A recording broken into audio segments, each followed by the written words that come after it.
দক্ষিণ পশ্চিম বাংলার শিল্পনগরী খুলনা। এই শহরেই গড়ে উঠেছে দেশের অন্যতম শিল্পাঞ্চল খালিশপুর, দৌলতপুর আর আড়ংঘাটা। আর এই তিনটি এলাকা নিয়েই গঠিত খুলনা ৩ আসন, জাতীয় সংসদের ১০১ নম্বর আসন। এই আসনে একসময় রাজনীতি জমে উঠত আওয়ামী লীগ আর বিএনপির কাঁধে কাঁধ মিলিয়ে লড়াইয়ে, কিন্তু এখন সেই চিত্রটা অনেকটাই বদলে গেছে। খুলনা ৩ আসনটি খুলনা সিটি কর্পোরেশনের ১ থেকে ১৫ নম্বর ওয়ার্ড এবং দিঘলিয়া উপজেলার আড়ংঘাটা ও যোগীপাল ইউনিয়ন নিয়ে গঠিত। এই আসনের মধ্যে রয়েছে খুলনা বিভাগের প্রশাসনিক কেন্দ্র, বড় বড় শিল্প প্রতিষ্ঠান, খালিশপুর শিল্পাঞ্চল, দৌলতপুর বাণিজ্যিক কেন্দ্র এবং দেশের অন্যতম গুরুত্বপূর্ণ শিক্ষা প্রতিষ্ঠান খুলনা প্রকৌশল ও প্রযুক্তি বিশ্ববিদ্যালয়।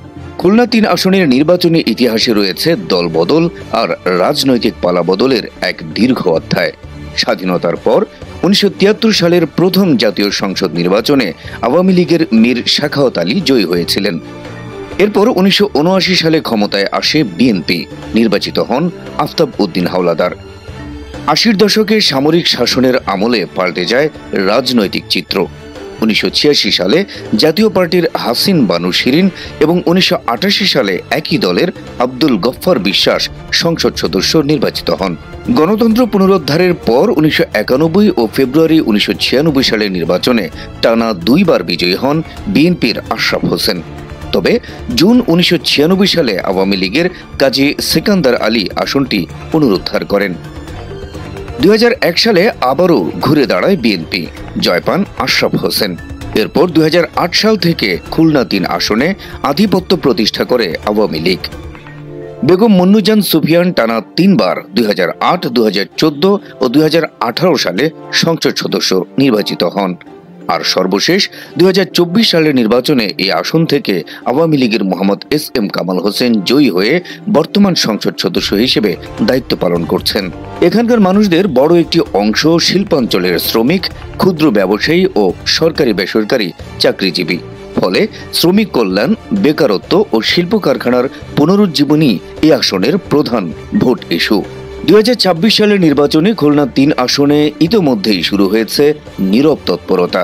বিএনপির পক্ষে এখন পর্যন্ত একক প্রার্থী হিসেবে রয়েছেন কেন্দ্রীয় ছাত্র বিষয়ক সম্পাদক রকিবুল ইসলাম বকুল। তিনি সাবেক ছাত্রনেতা হিসেবে তরুণ ভোটারদের মাঝে বেশ জনপ্রিয়।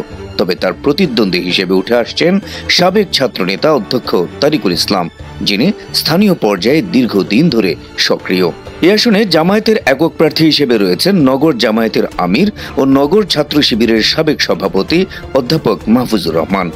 আর বিএনপির সাবেক প্রার্থী ও নগর বিএনপির কোষাধ্যক্ষ আরিফ রহমান মিঠু এবার ন্যাশনাল কনজারভেটিভ পার্টি এনসিপির ব্যানারে প্রতিদ্বন্দ্বিতা করতে পারেন বলে গুঞ্জন রয়েছে। এছাড়া সাবেক এমপি আব্দুল গফফার বিশ্বাস, যিনি সম্প্রতি জাতীয় পার্টি থেকে পদত্যাগ করেছেন, তিনি হয়তো স্বতন্ত্র কিংবা অন্য কোনো দলের প্রার্থী হিসেবে নির্বাচনী মাঠে নামতে পারেন।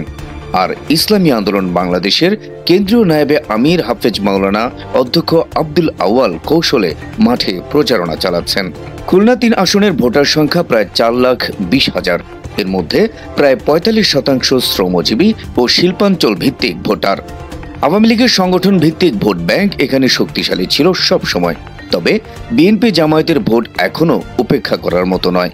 যদি বিএনপি, জামায়াত ও এনসিপি একে অপরের বিপরীতে লড়াই করে, তাহলে ভোটের ফলাফলের হিসাব জটিল হয়ে দাঁড়াবে যে কোনো প্রার্থীর জন্য।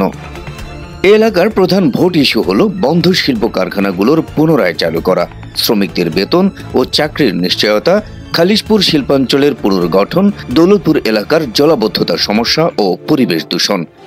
শ্রমিক ভোটে এখানে সিদ্ধান্তমূলক ভূমিকা রাখে। তারা সাধারণত উন্নয়ন, কর্মসংস্থান ও নিরাপত্তা এই 3টি ইস্যুকে প্রাধান্য দেয়। খুলনা ৩ শুধু রাজনীতির মাঠেই নয়, সংস্কৃতি ও ঐতিহ্যের দিক থেকেও গুরুত্বপূর্ণ।